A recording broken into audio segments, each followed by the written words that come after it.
الحمد لله وكفى والصلاة والسلام على من لا نبي بعده وعلى آله وأصحابه الذين أوفوا عهده الذين هم خلاصة العرب العرباء وخير الخلائق بعد الأنبياء أما بعد فأعوذ بالله من الشيطان الرجيم بسم الله الرحمن الرحيم وآخرون اعترفوا بذنوبهم حتى خلطوا عملا صالحا وآخر سيئا عسى الله أن يتوب عليهم إن الله غفور رحيم قال النبي صلى الله عليه وسلم بشروا ولا تنفروا يسروا ولا تعسروا صدق الله العظيم وصدق رسوله النبي الأمي الكريم ونحن على ذلك لمن الشاهدين والشاكرين والحمد لله رب العالمين.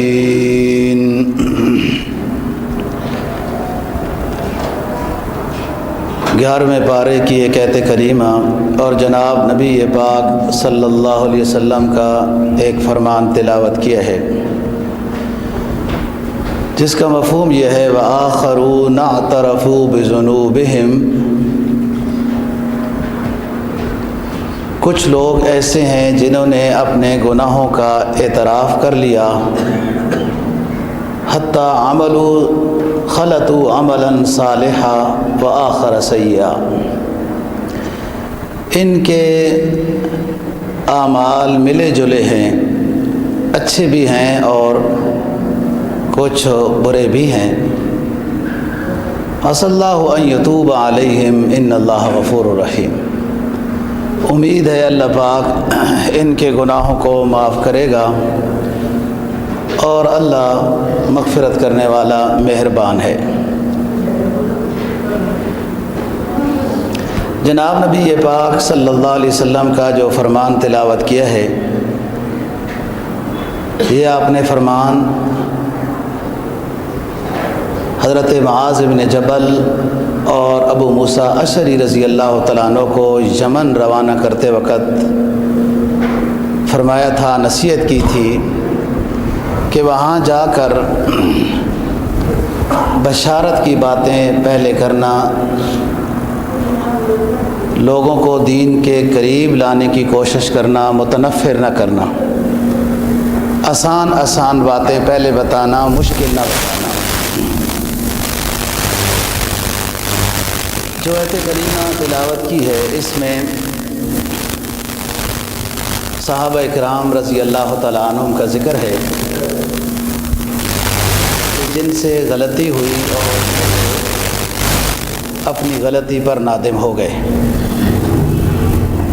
اور توبہ کرتے رہے. اللہ نے ان کی توبہ کو قبول کر لیا. یہی تمام مسلمانوں کو ہدایت ہے کہ جب کوئی غلطی ہو جائے تو بار بار اللہ تعالیٰ سے اپنے گناہوں کی معافی چاہتا رہے اور اللہ سے امید رکھے کہ اللہ تعالیٰ گناہوں کو معاف کرنے والا ہے. وآخرون اعترفوا بذنوبہم، یہ وہ لوگ ہیں جو غزوہ تبوک سے پیچھے رہ گئے تھے. آپ صلی اللہ علیہ وسلم نے غزوہ تبوک کے موقع پر یہ اعلان فرمایا تھا کہ میری اجازت کے بغیر کوئی بھی مدینہ میں نہیں رہ سکتا. سب نکلے اور کئی دن پہلے اعلان کیا تھا اپنی تیاری کریں. اس میں کچھ صحابہ اکرام رضی اللہ تعالیٰ عنہم کے دل میں خیال آیا کہ ہمارے پاس سواری اچھی ہے، ہم پیچھے سے مل لیں گے۔ بس اسی طرح ہوتے ہوتے سستی ہو گئی اور غزوے میں شریک نہیں ہو سکے۔ اس غزوے میں رخصت کی کوئی گنجائش نہیں تھی، اگرچہ جنگ نہیں ہوئی، رومیوں نے اور فارسیوں نے آپس میں یہ اتفاق کیا تھا کہ مسلمانوں کو بالکل ختم کر دیں گے، اس لیے آپ نے فرمایا کہ ہم نکلیں گے اور ان کے علاقے میں جا کے ان کا تعاقب کریں گے، لیکن وہ مقابلے کے لیے نہیں آئے۔ اس غزوے میں کئی منافقین نہیں گئے، انہوں نے جھوٹ بول کر اپنے عذر سامنے کیے، آپ نے کہا ٹھیک ہے۔ کچھ باقاعدہ مسلمان صحیح عذر والے تھے، بیمار تھے، انہوں نے اپنے صحیح اصلی عذر بیان کیے، آپ نے ان کو معاف کیا۔ لیکن کچھ صحابہ اکرام رضی اللہ تعالیٰ عنہم ایسے تھے کہ جن کے پاس عذر بھی نہیں تھا اور انہوں نے جھوٹ بھی نہیں بولا، جن کو قرآن مجید نے بیان کیا ہے وَعَلَى الثَّلَاثَةِ الَّذِينَ خُلِّفُوا حَتَّى إِذَا ضَاقَتْ عَلَيْهِمُ الْأَرْضُ بِمَا رَحُبَتْ وَضَاقَتْ عَلَيْهِمْ أَنفُسُهُمْ وَظَنُّوا أَن لَّا مَلْجَأَ مِنَ اللَّهِ إِلَّا إِلَيْهِ ثُمَّ تَابَ اللَّهُ لِيَتُوبُوا إِنَّ اللَّهَ هُوَ التَّوَّابُ الرَّحِيمُ۔ تین لوگ تھے جو پیچھے رہ گئے اور ان کا کوئی عذر نہیں تھا۔ جب نبی پاک صلی اللہ علیہ وسلم واپس تشریف لائے، انہوں نے سچی سچی بات بتا دی، جن میں سے کعب بن مالک ہیں، مرارہ بن ربیع ہیں اور ہلال بن امیہ رضی اللہ تعالی عنہم۔ یہ تینوں صحابہ اکرام رضی اللہ تعالیٰ عنہم انصاری ہیں۔ ان تینوں میں زیادہ طاقتور نوجوان حضرت کعب بن مالک رضی اللہ تعالیٰ عنہ تھے۔ انہوں نے سچی بات بتائی اور آپ نے کہا کہ بس انتظار کرو، اللہ تمہارے گناہوں کی معافی کرے گا، ہماری مجلس میں جب آؤ میرے ساتھ ملاقات، گفتگو کی اجازت نہیں، ساتھیوں کو منع کر دیا، گفتگو کی اجازت نہیں، حتیٰ کہ بعد میں حکم نازل ہوا کہ اپنی بیوی سے بھی جدا ہو جائیں۔ حضرت کعب کہتے ہیں کہ میرے لیے سب سے یہ مشکل کام تھا، دوسرے ساتھیوں کی عمر زیادہ تھی، بعض کو رخصت بھی مل گئی، اور کہتے تھے کہ میں سوچتا تھا اور روتا تھا کہ اس دورانیے میں اگر میری وفات ہو گئی تو میرا کوئی جنازہ نہیں پڑے گا، وفات تو ہو سکتی ہے، اور اگر آپ صلی اللہ علیہ وسلم دنیا سے رخصت ہو گئے تو اس کے بعد میری معافی کی کیسے پتہ چلے گا کہ اللہ نے معاف کر دیا ہے۔ میں بہت پریشان تھا۔ 50 دنوں کے بعد اللہ تعالیٰ نے وحی نازل فرمائی اور اس میں ہماری توبہ کا ذکر کیا ہے وَعَلَى الثَّلَاثَةِ الَّذِينَ خُلِّفُوا حَتَّى إِذَا ضَاقَتْ عَلَيْهِمُ الْأَرْضُ بِمَا رَحُبَتْ۔ کہتے ہیں میں اپنے ساتھی ابو قتادہ، وہ بھی انصاری ہیں، میرے چچا زاد بھائی ہیں، ان کے پاس گیا تو وہ میرے ساتھ سیدھے بات ہی نہیں کرتے تھے۔ میں نے ان سے قسم لی کہ کیا میں اللہ اور اللہ کے رسول کے ساتھ محبت نہیں کرتا ہوں؟ تو انہوں نے کہا آپ جانیں اور آپ کا اللہ جانے، ہمیں کیا پتہ ہے۔ کہتے ہیں یہ میرا اتنا گہرا ساتھی بھی تھا، رشتہ دار بھی تھا، میں حیران ہو گیا کہ اس طرح ہوا ہے۔ یہ حضرت ابو قتادہ رضی اللہ تعالیٰ عنہ یہ انصاری صحابی ہیں اور شکار میں بہت ماہر تھے۔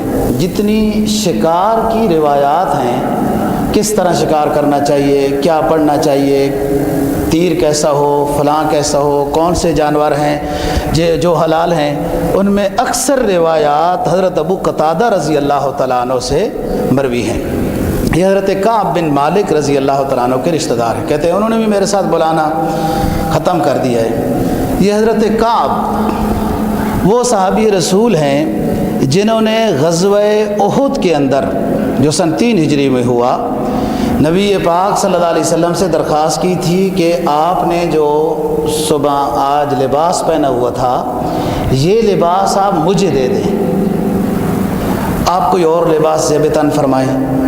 دشمنوں نے آپ کا یہ لباس دیکھ لیا ہے اور یہ بالکل نمایاں ہے تمام مجاہدین میں سے، تو میں یہ لباس پہن لیتا ہوں، میں جدھر جاؤں گا دشمن میرے پیچھے جائیں گے، آپ کی طرف نہیں آئیں گے، آپ کے اوپر حملہ نہیں ہوگا، کوئی بات نہیں میرے اوپر حملہ ہو جائے۔ چنانچہ آپ نے ان کو وہ کریم کلر کا آپ نے جبہ اور دستار وہ باندھی ہوئی تھی کہ جو آپ نے ان کو حضرت کعب رضی اللہ تعالیٰ عنہ کو دیا ہے۔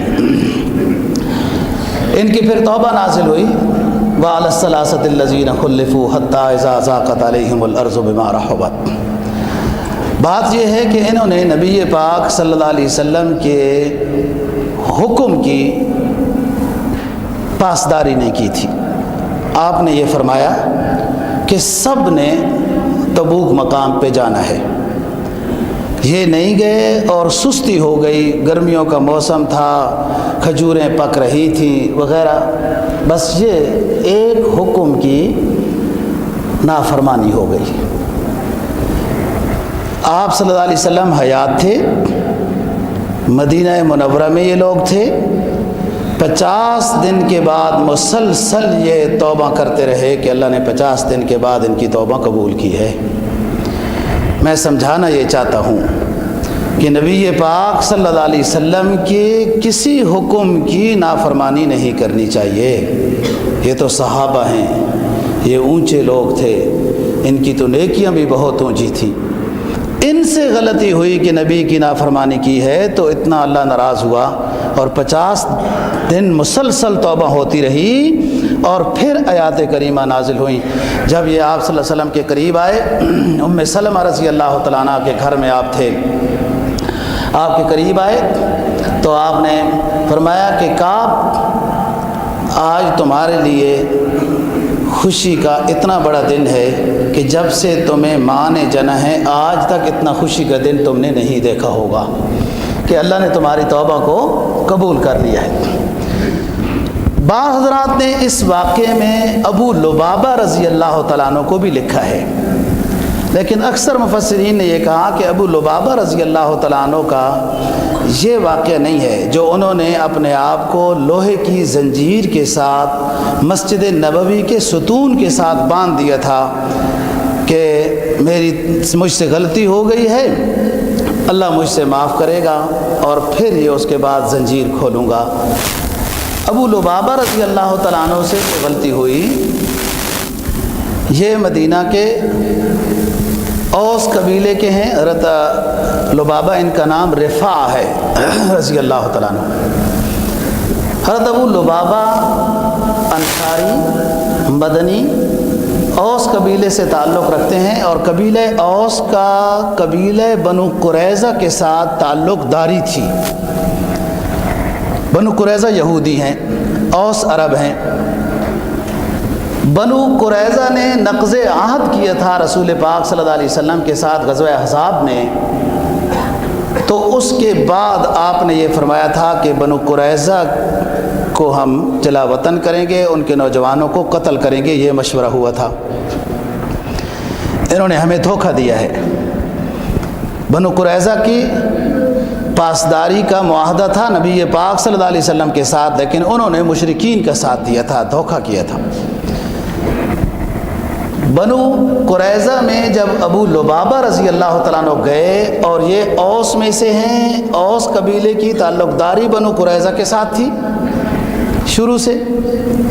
جب بنو قریظہ نے ابو لبابہ سے پوچھا کہ ہمارے بارے میں کیا مشورہ ہو رہا ہے آپ صلی اللہ علیہ وسلم کی مجلس میں، عورتیں بچے روتے ہوئے سامنے آ گئے، تو انہوں نے یہ یوں اشارہ کیا ہے کہ آپ لوگوں کا گلا کٹے گا، جب آپ صلی اللہ علیہ وسلم کی بات نہیں مانو گے تو یہ ہوگا۔ بس یہ بتانا تھا کہ پریشان ہو گئے کہ یہ تو راز کی بات تھی جو میں نے ظاہر کر دی۔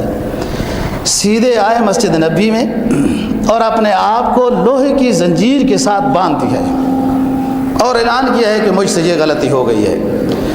کھانا پانی پینا وغیرہ سب نظام بند، ٹھیک ٹھاک صحت مند تھے، اسی میں نظر کمزور ہو گئی، خود بہت کمزور ہو گئے۔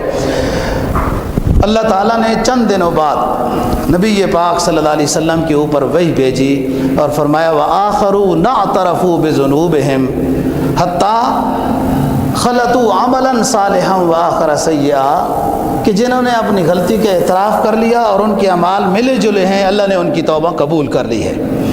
جب ان کو بشارت سنائی گئی ابو لبابہ رضی اللہ تعالیٰ عنہ کو، تو کہنے لگے کہ میں تب خوش ہوں گا جب میری زنجیر نبی پاک صلی اللہ علیہ وسلم اپنے دست اقدس سے کھولیں گے۔ تو پھر آپ کو پتہ چلا، آپ تشریف لائے اور ان کی زنجیری کو کھولائے۔ ویسے ابو لبابہ رضی اللہ تعالیٰ عنہ کے ساتھ آپ کا تعلق کافی تھا۔ ابو لبابہ ان خوش نصیب صحابہ میں سے ہیں کہ غزوہ بدر میں جاتے ہوئے سواریوں میں جو ساتھیوں کی تقسیم آپ نے کی کہ اس اونٹ کے ساتھ اتنے ساتھی شریک ہوں گے، اس اونٹ میں اتنے ساتھی شریک ہوں گے، میرے اونٹ کے ساتھ میرا شریک جو ساتھی ہے وہ ابو لبابہ ہوگا۔ آپ صلی اللہ علیہ وسلم کے ساتھ یہ بدر مقام کی طرف جاتے ہوئے آپ کی اونٹنی کے ساتھ شریک سوار رہے، اور آپ اپنی سواری کے اوپر یہ کہتے تھے جب ان کا نمبر آتا تھا کہ حضرت میں پیدل چل لوں گا، آپ ہی تشریف رکھیں، میرے حصے میں بھی آپ ہی اونٹ پر سواری کریں۔ تو آپ فرماتے تھے ابو لبابہ آپ مجھ سے زیادہ تکڑے ہو، آپ مجھ سے زیادہ مضبوط ہو، زیادہ پیدل چل سکتے ہو، میں اپنے حصے میں پیدل چلوں گا، آپ سواری کرو۔ یہ ابو لبابہ ہیں جنہیں رسول اللہ صلی اللہ علیہ وسلم نے کئی مرتبہ اپنے غزوات کے سفر میں مسجد نبوی میں ان کو نائب امام بنا کر گئے ہیں۔ بنو قینقاع میں، غزوہ بنو قینقاع میں، غزوہ بنو سویق میں اور کئی سفروں میں حضرت ابو لبابہ رضی اللہ تعالیٰ عنہ کو آپ پیچھے چھوڑ کر گئے کہ آپ نماز پڑھاتے رہیں وغیرہ۔ تو بات کر رہا تھا کہ یہ صحابہ کرام رضی اللہ تعالیٰ عنہ ہیں جن سے یہ تھوڑی تھوڑی غلطی ہوئی اور اتنی محنت کے ساتھ انہوں نے اپنی معافی کرائی۔ کتنے دن یہ یوں اپنے آپ کو سختیوں کے ساتھ، کسی نے زنجیروں سے رسیوں سے باندھے رکھا، اور 50 دن بعد صحابہ کرام رضی اللہ تعالیٰ عنہ توبہ اور استغفار کرتے رہے، تو اس کے بعد معافی کا اعلان ہوا ہے۔ دوستو، ایک امتی کو یہ سوچنا چاہیے کہ میرا ایمان ہے اللہ اور اللہ کے رسول پر، اور اللہ پاک نے کیا فرمایا ہے، اطیعوا اللہ و اطیعوا الرسول، اے ایمان والو اللہ کی بات مانو، اللہ کی اطاعت کرو، اللہ کے نبی کی اطاعت کرو۔ لوگوں نے، مسلمانوں نے، آج کے دور کی بات کر رہا ہوں، مسلمانوں نے نبی کی اطاعت کو کوئی مقام نہیں دیا ہوا۔ مسلمان یہ کہتے ہیں یہ سنت ہے نا جی، بس یہ سنت ہی ہے جی، یعنی سنت کو ہلکا سمجھا جاتا ہے۔ نبی کی اطاعت دوستو واجب ہے، واجب، اطیعوا اللہ و اطیعوا الرسول، امر کا صیغہ ہے، اے ایمان والو اللہ کی اطاعت کرو، اللہ کے رسول کی اطاعت کرو۔ یہاں تھوڑی سی غلطی ہو گئی، اور بعض صحابہ اکرام سے تو اجتہادی غلطی ہوئی تھی، اس میں بھی آپ ناراض ہوئے اور وہ توبہ استغفار کرتے رہے۔ بعد میں اللہ نے آیات نازل کی کہ اے نبی ان کو معاف کر دیں۔ وہ جو 50 صحابہ کرام رضی اللہ تعالیٰ عنہ کو غزوہ احد میں جبل رماد کے اوپر آپ نے مقرر کیا تھا کہ جو کچھ بھی ہو جائے یہاں سے نہیں ہٹنا، وہ ہٹ گئے۔ جب تھوڑی سی فتح ہوئی آپ ان سے ناراض ہو گئے، آپ بولتے ہی نہیں تھے، وہ پریشان ہو گئے، ان سے خطا اجتہادی ہوئی کہ بس اب فتح ہو گئی ہے، اب نیچے جانا چاہیے۔ یہ انہوں نے سوچا اور نیچے اس پہاڑی سے نیچے آ گئے۔ قرآن مجید کی آیت نازل ہوئی کہ اے نبی ان کو معاف کر دیں، وشاورہم فی الامر، اور ان کو مشوروں میں بھی شریک کریں، ان کو معاف کر دیں۔ کوئی بات نہیں، ان سے غلطی ہوئی، لیکن نبی پاک صلی اللہ علیہ وسلم کی حکم کی نافرمانی ہوئی، آپ ناراض ہو گئے، ان کو مشوروں میں شریک نہیں کرتے تھے، ان سے بولنا بند کر دیا تھا۔ ان کی اصلاح مقصد تھی۔ میں اہل ایمان کو دعوت فکر دے رہا ہوں، جس میں خود بھی اپنے آپ کو بھی مخاطب کرتا ہوں کہ نبی کی سنت کو ہلکا نہ سمجھو، اس کو یہ نہ سمجھو کہ یہ سنت ہی ہے، کیا ضروری ہے، نہیں، یہی چیز ہے جو مومن کے لیے نجات کا ذریعہ بنے گی۔ قل ان کنتم تحبون اللہ فاتبعونی یحببکم اللہ یغفر لکم ذنوبکم، اے لوگو اگر اللہ کو مانتے ہو تو پھر میرے نبی کی کامل اتباع کرو، پھر ہم سمجھیں گے تم اللہ کو مان رہے ہو۔ انہی صحابہ کرام رضی اللہ تعالیٰ عنہ میں سے ابو موسیٰ اشعری رضی اللہ تعالیٰ عنہ ہے۔ ابو موسیٰ اشعری، ان کا نام عبداللہ بن قیس ہے، ابو موسیٰ کنیت ہے۔ اشعر قبیلہ ہے یمن کا، یہ یمن کے سردار تھے، مکہ مکرمہ میں آپ کے پاس آئے اور مسلمان ہوئے۔ مسلمان ہونے کے بعد یہ پھر واپس گئے، اپنے علاقے میں تبلیغ کی، ہجرت حبشہ بھی کی، اور پھر یہ غزوہ خیبر کے موقع پر مدینہ طیبہ میں حاضر خدمت ہوئے۔ نبی پاک صلی اللہ علیہ وسلم نے جن صحابہ کرام رضی اللہ تعالیٰ عنہم کو اپنی زندگی میں کسی علاقے کا عامل بنایا تھا، گورنر بنایا تھا، ان میں سے ایک ابو موسیٰ اشعری ہیں اور معاذ بن جبل رضی اللہ تعالیٰ عنہ ہیں۔ معاذ بن جبل اور ابو موسیٰ اشعری رضی اللہ تعالیٰ عنہ دونوں کو آپ نے یمن کا گورنر بنایا تھا۔ یمن کا علاقہ دو حصوں میں آپ نے تقسیم کیا، ایک یمن اوپر والا، ایک یمن نیچے والا۔ تو ایک علاقے میں ابو موسیٰ اشعری کو، جو جس علاقے کے یہ تھے، اس علاقے کا ان کو بڑا بنایا۔ ان حضرات کا آپس میں مشورہ بھی ہوتا تھا۔ حجۃ الوداع کے موقع پر حضرت ابو موسیٰ اشعری رضی اللہ تعالیٰ عنہ معاذ بن جبل وہ یہیں سے حج کرنے کے لیے گئے تھے۔ بعد میں حضرت عمر فاروق رضی اللہ تعالیٰ عنہ نے ان کو بصرہ کا گورنر بنایا تھا۔ تھوڑے عرصے میں ان کو کوفہ کا بھی گورنر بنایا گیا، لیکن بعد میں دوبارہ بصرہ والے لوگوں نے چاہا کہ یہ ہمارے لیے بہتر ہے، چنانچہ دجلہ دریا بصرہ سے 6 میل دور ہے، اب تو ساتھ ہے، اس وقت کی بات کر رہا ہوں۔ تو بصرہ والوں نے درخواست کی کہ اے صحابی رسول، پانی کا بہت مسئلہ ہے۔ تو ابو موسیٰ اشعری رضی اللہ تعالیٰ عنہ نے دجلہ دریا سے بصرہ تک ایک سائڈ جو ہے وہ 6 میل ہے جو انہوں نے نہر کھدوائی تھی، آج بھی وہ نہر موجود ہے، اس کی ایک سائڈ پھر وہ اس کو واپس بھی کیا دجلہ میں کہ لوگ پانی استعمال کرتے رہیں، جو فالتو وہ واپس دجلہ میں جاتا رہے۔ اس نہر کا نام ہی نہر ابی موسیٰ اشعری رضی اللہ تعالیٰ عنہ ہے۔ یہ فتن کے دور میں بالکل یکسو ہو کے رہے۔ حضرت علی رضی اللہ تعالیٰ عنہ نے اپنا حکم بھی بنایا تھا اس وقت، لیکن انہیں دھوکہ ہوا اور بعد میں یہ بالکل گوشہ نشین ہو گئے اور اس طرح کے فتنوں میں کسی طرف کسی کا ساتھ نہیں دیا۔ حضرت ابو ایوب انصاری رضی اللہ تعالیٰ عنہ یہ مشہور صحابی ہیں۔ حضرت ابو ایوب انصاری جن کا نام خالد ہے رضی اللہ تعالیٰ عنہ، نبی پاک صلی اللہ علیہ وسلم کو جب ہجرت کی اجازت ہوئی، آپ مدینہ میں تشریف لائے۔ بہت دنوں لوگ ہر روز باہر نکلتے تھے اور انتظار کرتے تھے کہ کب آ رہے ہیں نبی پاک صلی اللہ علیہ وسلم۔ جب انہیں پتہ چلا، ایک شخص نے آواز لگائی مدینہ والوں میں کہ جس کا انتظار تھا وہ ہستی آ رہی ہے۔ لوگ باہر نکلے، اس وقت کے لحاظ سے اپنے اسلحہ لے کر وغیرہ، اور ان بچیوں نے وہ اس وقت وہ گیت بھی گائے تھے، طلع البدر علینا وجب الشکر علینا۔ تو ہر کوئی صحابی یہ چاہتا تھا کہ میرے گھر میں نبی پاک صلی اللہ علیہ وسلم قیام پذیر ہو، اور اونٹنی کو صحیح چلنے نہیں دیا جا رہا تھا۔ ہر ساتھی کا یہ اصرار تھا۔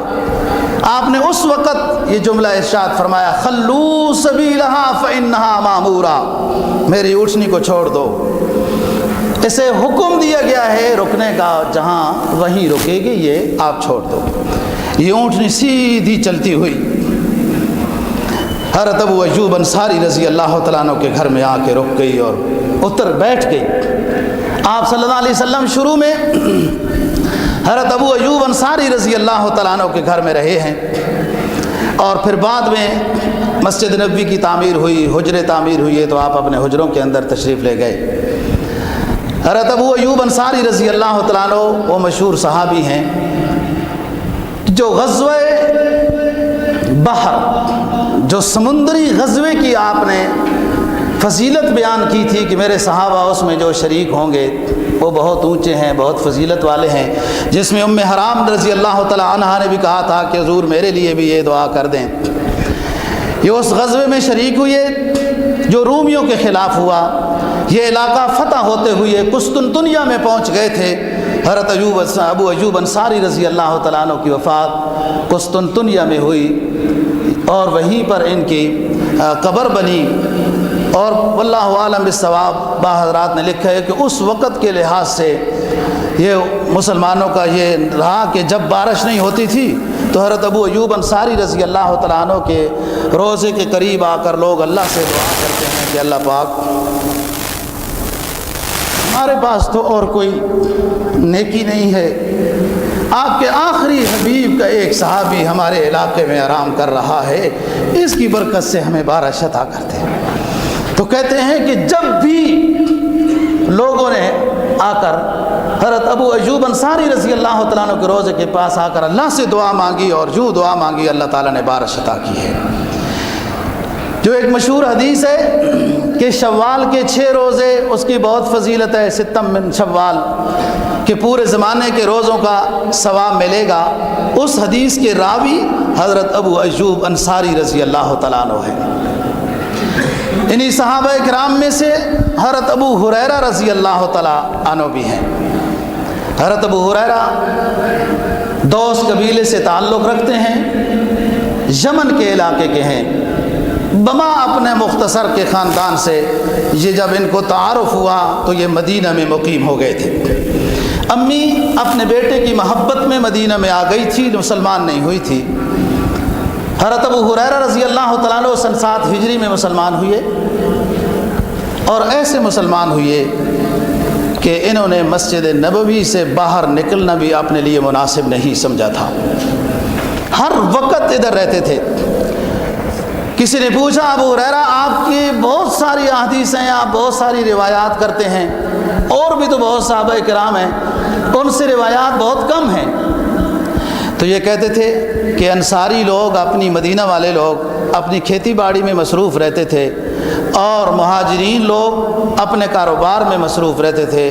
ابو ہریرہ ہی ایک ایسا مرد کلندر تھا جس کا کوئی کام نہیں تھا، وہ صرف اس لیے بیٹھا رہتا تھا کہ نبی پاک صلی اللہ علیہ وسلم کا دیدار کرتا رہوں اور آپ کے فرمان کو نقل کرتا رہوں۔ یہ کہتے تھے کہ میری عشق کی آگ کو ٹھنڈا کرنے والی چیز صرف ایک ہی تھی اور وہ دیدار مصطفیٰ صلی اللہ علیہ وسلم۔ جمال دیدار مصطفیٰ سے میرے عشق کی محبت کی آگ ٹھنڈی ہوتی تھی، میں وہیں بیٹھا رہتا تھا۔ اور یہی وہ صحابی ہے کہ جن کو بھوک کی وجہ سے مرگی ہو جاتی تھی وغیرہ۔ 5374 احادیث کے راوی ہیں یہ، اور بس ان کا یہی کام تھا۔ ایک مرتبہ عرض کرنے لگے اللہ کے رسول، مجھے کوئی باتیں بھول جاتی ہیں، سیکھتا تو بہت ہوں، لکھتا تو بہت ہوں، کچھ بھول جاتی ہیں، آپ میرے لیے حافظے کی دعا کر دیں۔ آپ نے فرمایا ابو ہریرہ چادر بچھاؤ۔ چادر بچھائی ابو ہریرہ نے، آپ نے کچھ یوں کیا جیسے کہ اس کے اندر کچھ ڈالا جا رہا ہے، اور فرمایا کہ ابو ہریرہ اس کو سنبھال لو۔ کہتے ہیں کہ اس درخواست اور اس منظر کے بعد کوئی حدیث ایسی نہیں کہ جب میں نے سنی ہو نبی پاک صلی اللہ علیہ وسلم سے اور مجھے بھول گئی ہو، اتنا میرا حافظہ قوی ہوا۔ کہتے ہیں میں نے ایک موقع پا کر، امام مسلم نے صحیح مسلم میں روایت نقل کی کہ ایک موقع پا کر میں نے نبی پاک صلی اللہ علیہ وسلم سے درخواست کی، میں پریشان تھا، درخواست کرنا چاہ رہا تھا، تو مجھے کہا کہ ابو ہریرہ کیوں پریشان ہو، کیا بات ہے، کسی نے مارا تو نہیں ہے؟ تو کہتے ہیں جی کہ اتفاق ایسا ہی تھا کہ مجھے مارا تھا، میری امی نے مجھے مارا تھا۔ میں نے امی کو دعوت اسلام دی، امی نے کہا جاؤ اسلام کی دعوت دیتے ہو، کل کے بچے ہو، ہم اپنے آباء و اجداد کا مذہب چھوڑنے والے نہیں ہیں، کل کے لوگ آ گئے ہمیں مسئلے سمجھاتے ہیں، سمجھ آئی ہے بات آپ لوگوں کو؟ یہ کل کے لوگ ہیں جو ہمیں دین کی باتیں سکھاتے ہیں، ہم پرانے طریقے سے چلے آ رہے ہیں، آباء و اجداد سے چلے آ رہے ہیں، امی نے مجھے مارا ہے۔ آپ نے فرمایا ابو ہریرہ پھر کیا بات ہے، کیا چاہتے ہو؟ کہا حضور آپ سے درخواست کرنا چاہتا ہوں کہ میری امی کے اسلام کی دعا کر دیں، میری امی کو اللہ ہدایت دے دے۔ اتفاق کی بات ہے، آپ نے اسی وقت دعا شروع کر دی۔ فرمایا اللہم اہد ام ابی ہریرہ، اے اللہ پاک ابو ہریرہ کی ماں کو ایمان کی دولت عطا کر۔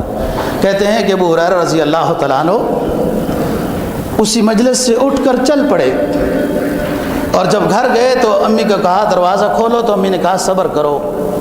تھوڑی دیر کے بعد دروازہ کھولا تو کہا کیوں آئے ہو؟ کہا میں اس لیے آیا ہوں کہ آپ صلی اللہ علیہ وسلم سے آپ کے ایمان کی دعا کرائی ہے، تو اب دیکھنے آیا ہوں کہ قبول ہو گئی ہے کہ نہیں ہوئی ہے۔ امی نے کہا قبول ہو چکی ہے بیٹے، قبول ہو چکی ہے، میں اس دورانیے میں نہا بھی چکی ہوں، اب مجھے ساتھ لے چلو، میں بھی آپ کے نبی کی زیارت کرتی ہوں اور اسلام لاتی ہوں۔ یہ ابو ہریرہ ہیں۔ چونکہ جب بندہ جس کے زیادہ قریب رہتا ہے اس کا مزاج شناس ہو جاتا ہے۔ جب بھی کسی اللہ کے ولی سے دعا کرانی ہو، کسی افسر سے کام کرانا ہو، یہ بات آپ کو جلدی سمجھ میں آئے گی۔ کسی افسر سے کوئی کام کرانا ہو، وزیر اعظم سے کرانا ہو، کسی اللہ کے ولی سے دعا کرانی ہو یا نبی سے، تو موقع کی شناخت بڑی ضروری ہے۔ مزاج شناس رسول تھے صلی اللہ علیہ وسلم۔ ایک مرتبہ کہنے لگے حضور اکثر ہم یہاں بیٹھے رہتے ہیں، سبق پڑھتے رہتے ہیں، بھوک لگتی ہے، کھانے کے لیے کچھ نہیں ہوتا، مجھے آج کسی نے تھوڑی سی کھجوریں ہدیہ دی ہیں، میں یہ چاہتا ہوں کہ آپ سے اس میں دم کرا لوں، اس میں دم کرا لوں تاکہ ان کھجوروں میں برکت ہو جائے، یہ ختم نہ ہو، ہمیں جب بھوک لگے ہم کھاتے رہیں اور سبق پڑھتے رہیں۔ آپ نے فرمایا لاؤ ابو ہریرہ۔ آپ نے اس تھیلی میں دعا کی، دم کی۔ آج تو بہت سارے نئے اسلام کو پیش کرنے والے یہ بھی بات کہتے ہیں یہ دم درود ثابت ہی نہیں ہے، دم درود ثابت ہی نہیں ہے، احادیث سے اوپر سے گزر جاتے ہیں، یہ دم ہی ہے، یہ دعا ہی ہے۔ ہاں شرکی یا دم درود ثابت نہیں ہے، جو یار لوگوں نے دکانیں سجا رکھی ہیں یہ نظام نہیں تھا، دعا تو ہے، دم تو ہے۔ بہرحال وہ تھیلی ہمیشہ کہتے ہیں میں نے سنبھال کے رکھی، اور جب بھی ساتھیوں کو ضرورت پیش آئی تقسیم کرتا رہتا تھا، خود بھی کھاتا تھا۔ اس کے بعد یہ فقر و فاقہ والی نوبت نہیں آئی کہ اسلام کے اوپر ایک مشکل دور آیا۔ اس مشکل دور میں افراتفری جب ہوئی مدینہ طیبہ میں، تو مجھ سے وہ تھیلی گم ہو گئی۔ وہ دور مشکل حضرت عثمان غنی رضی اللہ تعالیٰ عنہ کی شہادت کا تھا۔ کہتے ہیں میرے اوپر 3 غم آئے، ایک آپ صلی اللہ علیہ وسلم کی وفات کا، ایک جس انداز میں باغیوں نے عثمان غنی رضی اللہ تعالیٰ عنہ کو شہید کیا یہ غم، اور تیسرا غم کہ جو میری تھیلی گم ہو گئی تھی اس کا غم تھا۔ یہ عثمان غنی رضی اللہ تعالیٰ عنہ کے دور میں میری تھیلی گم ہوئی، اسی دور میں تو دوستو وہ مبارک انگوٹھی بھی گم ہوئی، جس کے بعد یہ فتنوں کے دروازے کھلے۔ انہوں نے اپنی رات کے 3 حصے کیے ہوئے تھے، 3 حصے۔ حضرت ابو ہریرہ رضی اللہ تعالیٰ عنہ نے ایک حصہ رات کا، ان کا ایک خادم تھا وہ عبادت کرتا تھا، پھر اس کو سلا دیتے، پھر ایک حصہ رات کا خود عبادت کرتے تھے، پھر ایک حصہ رات کا بیگم کو جگا کے اس کو کہتے تھے کہ آپ عبادت کرو اور خود سوتے تھے۔ پوری رات میں ان کے گھر عبادت ہوتی رہتی تھی۔ حضرت ابو ہریرہ رضی اللہ تعالیٰ عنہ کے سینکڑوں صحابہ کرام رضی اللہ تعالیٰ عنہ، سینکڑوں تابعین آپ کے شاگرد ہیں۔ بہت سارا ذخیرہ احادیث حضرت ابو ہریرہ رضی اللہ تعالیٰ عنہ سے امت کو ملا ہے۔ مرض الوفات میں مدینہ طیبہ میں رو رہے تھے۔ ان کو حضرت عمر فاروق رضی اللہ تعالیٰ عنہ نے بحرین کا گورنر بھی بنایا تھا، جس میں وہ اپنا جبہ دیکھ کر، پرانا جبہ پھٹا ہوا، گورنر ہاؤس میں بیٹھ کر پہلے دیکھتے تھے پرانا پھٹا ہوا جبہ، پھر اس کو تہہ کر کے رکھ لیتے تھے۔ شاگردوں نے پوچھا حضرت صاحب آپ یہ کیا کرتے ہیں؟ کہا میں اپنی مدینے کی تاریخ کو یاد کرتا ہوں کہ ابو ہریرہ کا یہ مقام تھا، یہ پھٹا ہوا جبہ تھا، آج جس ہستی کی غلامی میں اللہ نے مقام دیا ہے کہیں میں بھول نہ جاؤں، اس لیے اپنی حیثیت کو یاد رکھتا ہوں۔ اور انسان وہی ہے دوستو جو اپنی حیثیت کو یاد رکھے، اللہ کا شکر بجا لائے۔ مرض الوفات میں رو رہے تھے، مدینہ طیبہ میں ساتھی آ رہے ہیں، شاگرد آ رہے ہیں حضرت ابو ہریرہ رضی اللہ تعالیٰ عنہ کے پاس۔ کہا حضرت کیوں روتے ہیں، کیا وجہ ہے؟ موت سے ڈر رہے ہیں۔ کہا موت سے تو نہیں ڈر رہا ہوں، انتظار کر رہا تھا، کیونکہ حدیث میں آتا ہے جو مومن اپنے رب کی ملاقات کی شوق میں ہوتا ہے، اللہ بھی اس بندے کی ملاقات کے شوق کرتا ہے۔ میں موت سے نہیں ڈرتا ہوں۔ کہا حضور کیوں روتے ہیں؟ کہا روتا اس لیے ہوں، سفر لمبا ہے، زاد راہ تھوڑا ہے، جدھر جا رہا ہوں وہ سفر لمبا ہے، لامتناہی ہے، اس سفر کے لیے زاد راہ تھوڑا ہے۔ دوستو یہ وہ ہستی ہیں، یہ صحابہ کرام ہیں جن کا اٹھنا بیٹھنا اوڑھنا بچھونا سب سنت کے مطابق شریعت کے مطابق تھا، یہ بھی اس منظر سے ڈر رہے ہیں۔ دوستو ہمارا کیا حال ہے؟ حضرت ابو ہریرہ رضی اللہ تعالیٰ عنہ، ایک صحابی حضرت ابو دجانہ رضی اللہ تعالیٰ عنہ ہے۔ یہ ابو دجانہ سماک نام ہے ان کا، سماک مچھلی کو کہتے ہیں۔ یہ وہ صحابی ہیں، مدینہ کے ہیں، انصار ہیں۔ جب نبی پاک صلی اللہ علیہ وسلم نے غزوہ احد کے موقع پر فرمایا تھا کہ میری تلوار کون لے گا اور اس کا حق ادا کرے گا، تو یہ ابو دجانہ ہیں رضی اللہ تعالیٰ عنہ جو کھڑے ہوئے، اور آپ نے 3 مرتبہ اعلان کیا، 3 مرتبہ یہی کھڑے ہوئے اور کہا حضور میں تلوار لینا چاہتا ہوں اور میں حق ادا کروں گا۔ آپ نے ابو دجانہ رضی اللہ تعالیٰ عنہ کو تلوار دی اور فرمایا کہ ابو دجانہ اس کا حق کیا ہے؟ کہا حضور فرمائیے۔ کہا اس کا حق یہ ہے کہ کافر کو مارنا ہے، صرف کافر کو دیکھ کر بھاگنا نہیں ہے، اور دوسرا حق اس کا یہ ہے کہ کسی مسلمان کے اوپر یہ تلوار نہ چلے۔ کہا حضور اس کا لحاظ رکھوں گا۔ کہتے ہیں بڑے ظاہری اعتبار سے اللہ نے ان کو وجود بھی عطا کیا تھا، یہ بھی اللہ کی نعمت ہے۔ یہ وہ نعمت ہے جس میں انسان کا اپنا بس نہیں ہے، حسن کا ہونا، ظاہری باڈی اور وجاہت کا ہونا۔ اور انہوں نے اپنی جیب کے اندر ایک سرخ رنگ کی پٹی رکھی ہوئی ہوتی تھی۔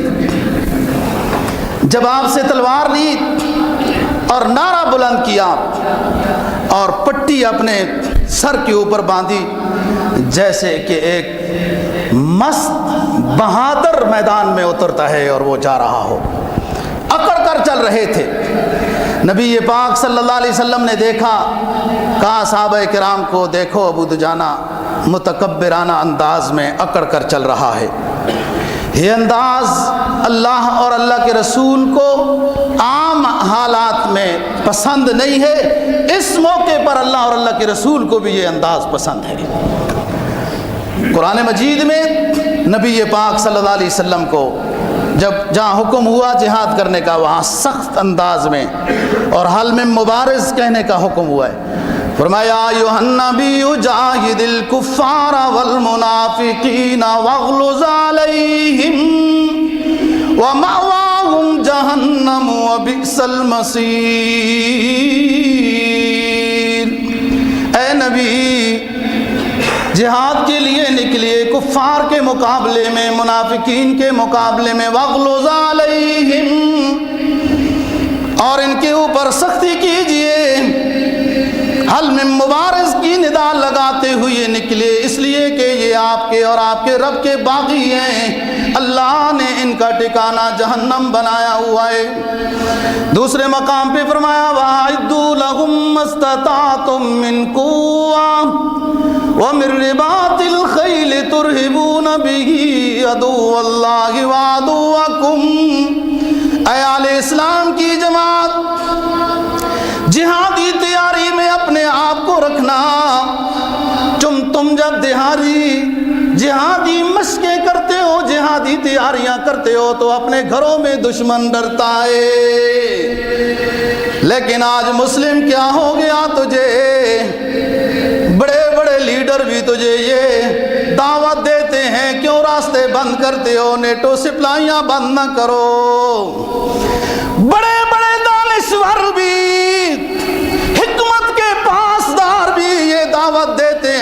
امریکہ کو نہ چھیڑو، یہ مارے گا، پھر کیا کرو گے دوستو؟ ایک دن امریکہ مارے گا، جتنی بھی اس کی تابعداری کرتے رہو گے وہ مارے گا، ایک نہ ایک دن تو ایمانی حلاوت سامنے آئے گی اور مقابلے کا جملہ کہہ دو گے، پھر امریکہ مقابلے میں آئے گا۔ غیرت کی موت بہتر ہے۔ کیا کہتا ہے اقبال؟ وہ ہماری حالت کو بیان کرتے ہوئے کہتا ہے، وہ فریب خوردہ شاہی، وہ فریب خوردہ شاہی جو پلا ہو کرگسوں میں، وہ فریب خوردہ شاہی جو پلا ہو کرگسوں میں، اسے کیا خبر کہ کیا ہے راہ و رسم شہبازی، اسے کیا خبر، او چیل کو کیا خبر کہ میدان کیسے چیرے جاتے ہیں، ہموار کیے جاتے ہیں، یہ تو شاہی کو خبر ہے۔ اللہ نے اس مسلم کو مجاہد بنایا، شاہین بنایا، لیکن یہ مسلم یہ چیلوں میں رہ کر اپنی حیثیت کو بھول چکا ہے۔ وہ فریب خوردہ شاہی جو پلا ہو کرگسوں میں، اسے کیا خبر کہ کیا ہے راہ و رسم شہبازی۔ یہ ابو دجانہ رضی اللہ تعالیٰ عنہ کی بات کر رہا ہوں۔ ابو دجانہ وہ صحابی ہیں، حضرت ابو بکر صدیق رضی اللہ تعالیٰ عنہ کے دور میں جب مسیلمہ کذاب کے مقابلے میں جنگ کا اعلان ہوا، حضرت ابو بکر صدیق رضی اللہ تعالیٰ عنہ نے حضرت خالد بن ولید رضی اللہ تعالیٰ عنہ کو مسیلمہ کذاب جھوٹے نبوت کے داعی کے خلاف جہاد کے لیے بھیجا اور خالد بن ولید رضی اللہ تعالیٰ عنہ کو امیر بنایا، جس کو جنگ یمامہ کہتے ہیں، یمن کے علاقے کا ہے یہ۔ جب یہ وہاں گئے اور وہ قلعے میں چھپ گیا، اب قلعہ کھولتے ہی نہیں ہے، اور قلعہ اتنا مضبوط ہے کہ وہ زہری اسباب سے کھلنے والا نہیں ہے۔ کئی دن محاصرہ رہا، صحابہ کرام رضی اللہ تعالیٰ عنہ پریشان ہیں، کیونکہ یہ تو شوق رکھنے والی جماعت ہے کہ اللہ سے، اللہ کے رسول سے کب ملاقات ہوگی، کب شہادت ملے گی۔ حضرت ابو دجانہ رضی اللہ تعالیٰ عنہ نے ساتھیوں سے درخواست کی کہ یہ قلعہ نہیں کھولیں گے، مجھے منجلیک میں بٹھاؤ اور اللہ کا نام لے کے جیسے پتھر منجلیک سے پھینکتے ہیں مجھے پھینک دو، میں قلعہ کے اندر جا کے گروں گا، افراتفری مچے گی، مقابلہ ہوگا، میری اللہ شہادت قبول کریں گے، قلعے کا دروازہ کھل جائے گا، جہاد شروع ہو جائے گا۔ چنانچہ صحابہ نے ایسا کیا، ساتھیوں نے منجلیک کے ذریعے سے ابو دجانہ رضی اللہ تعالیٰ عنہ کو باندھا اور اس کو گھما کے جب پھینکا۔ پرانے زمانے میں باجروں کے سٹے جب ہوتے تھے نا تو لوگ چڑیوں کو اڑاتے تھے، وہ منجلیک اسی طرح ایک حملے میں استعمال ہوتی تھی، وہ بڑے سائز کی منجلیک ہوتی تھی۔ چنانچہ حضرت ابو دجانہ رضی اللہ تعالیٰ عنہ وہ سیدھے جا کے قلعے کے اندر گرے، وہی بات ہوئی، افراتفری شروع ہوئی، قلعے کا دروازہ کھولا، جنگ ہوئی، جس میں قتل کرنے والے صحابی تو وحشی بن حرب رضی اللہ تعالیٰ عنہ ہے، حضرت ابو دجانہ رضی اللہ تعالیٰ عنہ۔ تو بات کر رہا ہوں دوستو حضرات صحابہ کرام رضی اللہ تعالیٰ عنہ، حضرت ابو ہریرہ، حضرت ابو موسیٰ اشعری، ابو دجانہ، ابو لبابہ، یہ سارے ابو کے لحاظ سے ہیں۔ ایک ابو کبشہ رضی اللہ تعالیٰ عنہ ہیں۔ ابو کبشہ آپ کے غلام ہیں جن کو آپ نے آزاد کیا تھا، لیکن ابو کبشہ کے ساتھ ایک خاص استہزاء مشرکین مکہ نبی پاک صلی اللہ علیہ وسلم کے ساتھ کرتے تھے۔ مشرکین مکہ میں شروع میں ایک شخص گزرا ہے ابو کبشہ کہ جو ستاروں کی عبادت کرتا تھا، بتوں کی عبادت نہیں کرتا تھا۔ تو لوگ کہتے تھے کہ یہ جو عام ماحول میں جس کی عبادت کی جا رہی ہے اس کی عبادت نہیں کرتا، ایک نیا دین اختیار کر لیا ہے، وہ ابو کبشہ تھا۔ وہ بھی غلط ہی تھا ستاروں کی عبادت کرنا۔ تو آپ صلی اللہ علیہ وسلم نے بعد میں جو ایک اور ابو کبشہ آیا اور وہ غلام تھا، اس کو آپ نے خریدا، آزاد کیا، یہ مسلمان ہوا، مدینہ میں اس کی وفات ہوئی ہے۔ تو آپ صلی اللہ علیہ وسلم نے جب لوگوں کو دعوت اسلام دی تو ایک نئی چیز تھی لوگوں کے لیے کہ اللہ کے سامنے جھکو، اللہ کو حاضر ناظر سمجھو۔ تو اس میں لوگ یہ تنزیہ طور پر استہزاء کرتے تھے کہ یہ ابو کبشہ آ گیا ہے، جیسے اس وقت کے زمانے کا ابو کبشہ بت پرستی نہیں کرتا تھا، ستارے کی عبادت کرتا تھا، ایسے ہی اس زمانے میں ابو کبشہ کہ جو اللہ کی عبادت کرتے ہیں، یہاں کے بتوں کی عبادت نہیں کرتے، اس لحاظ سے یہ استہزاء کرتے تھے مشرکین مکہ نبی پاک صلی اللہ علیہ وسلم کی۔ اسی طریقے سے ایک تابعی ہیں جو ہیں تو نبی پاک صلی اللہ علیہ وسلم کے زمانے کے، آپ پر آپ کے زمانہ حیات میں اسلام قبول کیا لیکن دیدار نصیب نہیں ہوا تھا، وہ ابو مسلم خولانی رضی اللہ تعالیٰ عنہ ہے۔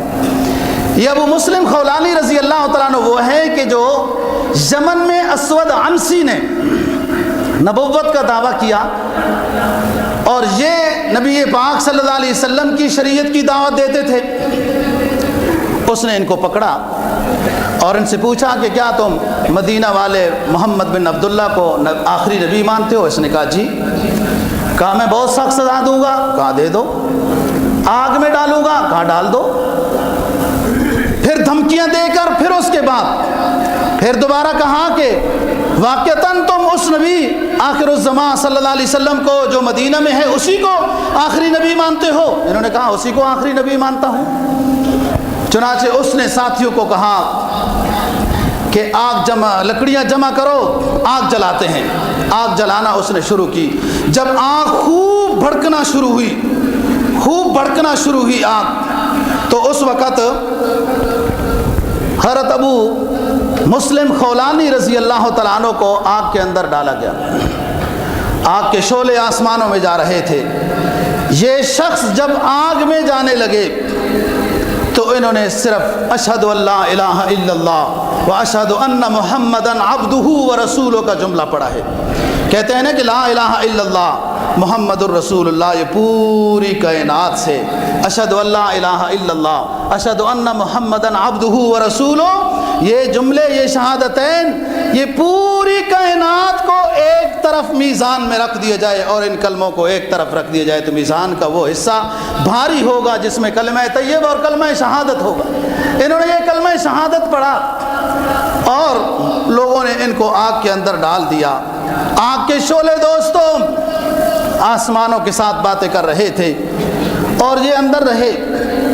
آگ جب اپنی پوری جولانی دکھا کے بجھنا شروع ہو گئی تو ابو مسلم خولانی رضی اللہ تعالیٰ عنہ جس حالت میں گئے تھے، جن کپڑوں میں گئے تھے، جو ترتیب تھی اسی طرح بیٹھے ہیں اور اللہ کا رسول کا نام لے رہے ہیں۔ جب باہر ان کو نکالا گیا، لوگ جمع ہو گئے، کلمہ پڑھنا شروع ہو گئے کہ یہ مذہب برحق ہے کہ جس کا ماننے والا آگ میں بھی جائے تو آگ اس پر اثر نہیں کرتی۔ تو لوگوں نے پھر فٹافٹ بادشاہ سلامت مسیلمہ کذاب جو اسود عنسی جو تھا اس کو کہا کہ اس کو یہاں سے جلا وطن کرو، ورنہ لوگوں کے سامنے یہ بیان کرے گا کہ تمہارے جھوٹے نبی نے مجھے آگ میں ڈالا تھا اور آگ نے مجھ پر کیوں نہیں اثر کیا، اس لیے کہ میں سچے نبی کا نام لینے والا تھا۔ لوگ آپ سے دور ہو جائیں گے، ہٹ جائیں گے، بھٹک جائیں گے، اس کی طرف ہو جائیں گے، لہذا اس کو یہاں سے جلا وطن کرو۔ چنانچہ اسود عنسی نے ان کو جلا وطن کیا۔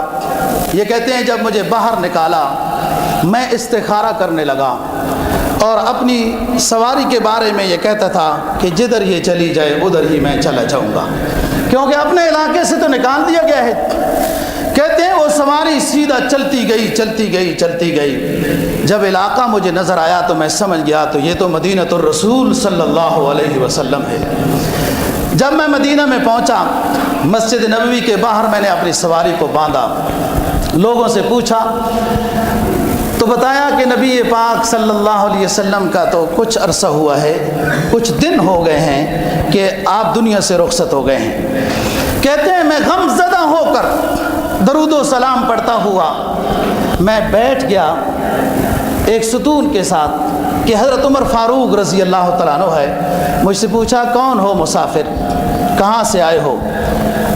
میں نے کہا یمن سے آیا ہوں اور میرا نام یہ ہے۔ تو کہنے لگے کہ آپ اس آدمی کو جانتے ہو جس کے بارے میں یہ خبر مشہور ہوئی ہے کہ اسود عنسی نے ہمارے ایک مسلمان بھائی کو آگ کے اندر ڈالا ہے اور آگ نے اس کے اوپر کچھ اثر نہیں کیا، آپ اس کو جانتے ہو؟ تو ابو مسلم خولانی کہتے ہیں کہ میں خاموش ہو گیا، سکتہ سا آیا۔ تو حضرت عمر فاروق رضی اللہ تعالیٰ عنہ کہتے ہیں کہ مجھے لگتا یہ ہے کہ وہ آپ ہی ہو۔ تو میں نے کہا کہ جی ہاں میں ہی ہوں، آپ کون ہو؟ تو انہوں نے بتایا کہ میں عمر ہوں، اور وہ فوراً گئے حضرت ابو بکر صدیق رضی اللہ تعالیٰ عنہ کو بتایا کہ وہ شخص مسجد نبوی میں بیٹھے ہوئے ہیں جن کو اسود عنسی نے آگ میں ڈالا تھا۔ حضرت ابو بکر صدیق رضی اللہ تعالیٰ عنہ جلدی سے آئے اور تمام ساتھیوں کو بلایا، اعلان کیا، اکٹھے کیے گئے ساتھی، آپ نے اعلان کیا۔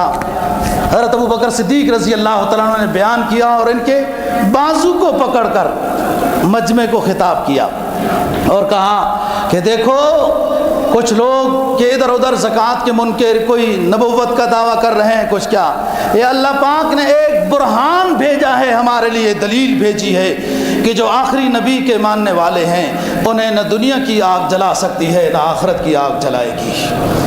یہ اللہ کے آخری حبیب کی یہ برہان ہے جو ہمارے لیے ہے۔ اسی طرح ساتھی دوستو، حضرت ابو درداء رضی اللہ تعالیٰ عنہ مشہور صحابی ہیں، فقیر صحابی ہیں، مدینہ کے ہیں، بعد میں یہ شام کے اندر جب ان کو کہا کہ آپ شام میں چلے جاؤ، آپ کو گورنری دیتے ہیں، تو کہا میں گورنری قبول نہیں کرتا ہوں، میں ادھر ہی رہتا ہوں۔